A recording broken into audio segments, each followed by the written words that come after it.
till 5 a.m. Can't hear no TV or no music playing. There's a little charcoal grill on the patio. Some paper plates scattered on the concrete and grass. A few cans and bottles here and there. I flex my hands a few times, pop the snap on my sidearm holster, and walk out of the trees into the backyard. The grill's still warm as I pass by.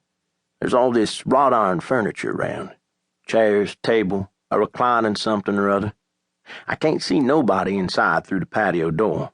When I get right up to the glass and look through his dining room and back into the living room, I can see the TV light reflecting off of the picture frames on the wall.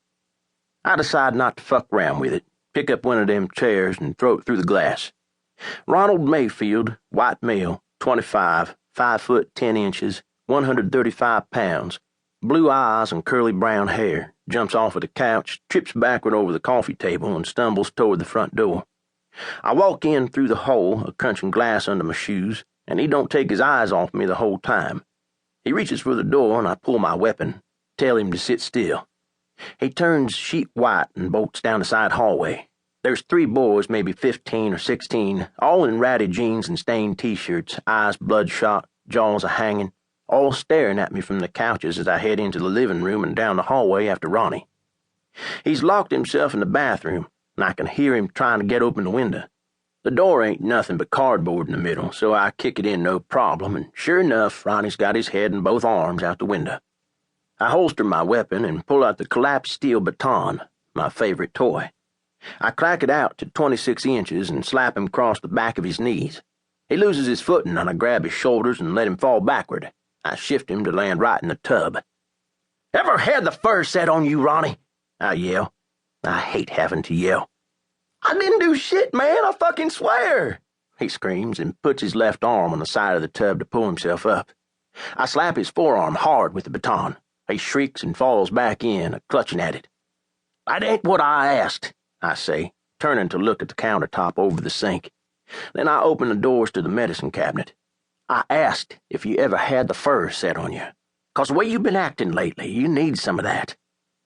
Ronnie's grinding his teeth, tears starting to come down his pocked, bone-skinny face.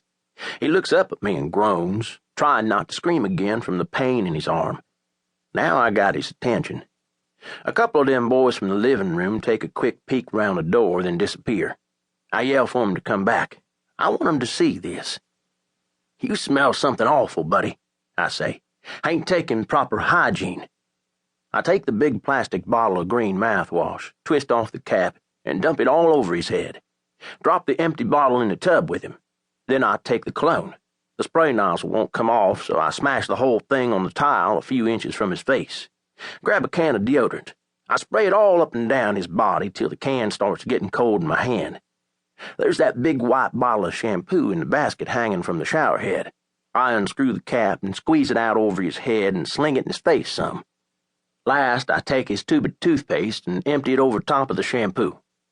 I take his arm, red and swelling right up, and he screams 'cause of my grip. I see a tattoo on his bicep peeking out from under his left sleeve. It's this tiger, about the size of my thumbprint, all made out of stripes. Rhonda tries to twist away, and I clamp down harder. "You fucking fight me, boy, and I'll have your friends dig a hole for you about 100 yards back in them woods.